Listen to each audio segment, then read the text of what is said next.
Notre dossier du jour nous mène en Israël lundi. Vous vous en souvenez peut-être, j'étais en visite dans le parc high-tech de Beersheva et je vous le disais, cette ville du sud longtemps marginalisée est en train de devenir la capitale de la cybersécurité.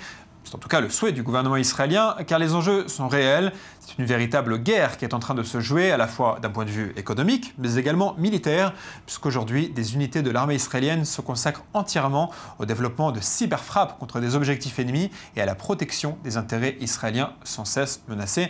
Regardez ce reportage exclusif au cœur de Beersheva, la ville qui regarde vers le futur, des images filmées par Anne Schneck. Beersheva, capitale du désert du Negev, hostile, loin de tout, au climat aride. Depuis la naissance de l'État d'Israël, la ville a souffert d'une image négative qui a fait fuir les investisseurs.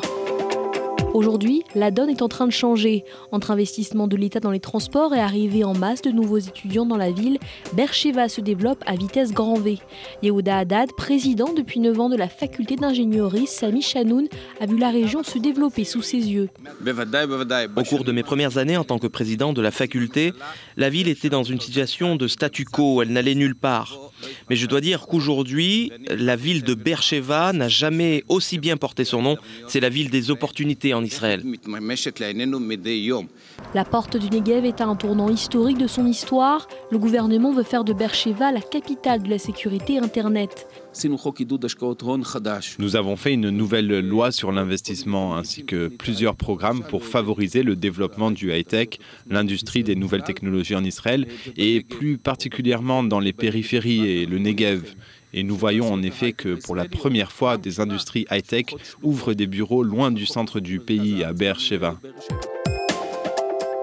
Parmi les acteurs de la transformation de Beersheva, on trouve le Jerusalem Venture Partners. C'est le plus grand investisseur en capital risque d'Israël. Il vient d'inaugurer un incubateur pour les startups spécialisés dans la cybersécurité. Leur but, repérer les génies de demain. Shlomi est l'un de ces cerveaux repérés par l'incubateur. Son créneau, prédire les futures cyberattaques et les contrer à temps. Ce que nous savons faire, c'est apprendre des précédentes attaques, puis de manière automatique utiliser une méthode de recyclage. Et à partir des résultats, nous pouvons établir quels seront les virus de demain, avant même qu'ils n'existent dans la réalité. Si Israël a décidé d'investir dans la cybersécurité, c'est que le pays se sait menacé sur la toile. La guerre de demain sera donc 2.0. Yoav Tzrouya, le directeur de l'incubateur de Beersheva, en est convaincu. C'est d'ici que le pays crée sa défense du futur. Il voit dans le développement du parc high-tech et l'arrivée d'unités secrètes de l'armée des signes encourageants pour l'avenir de la ville.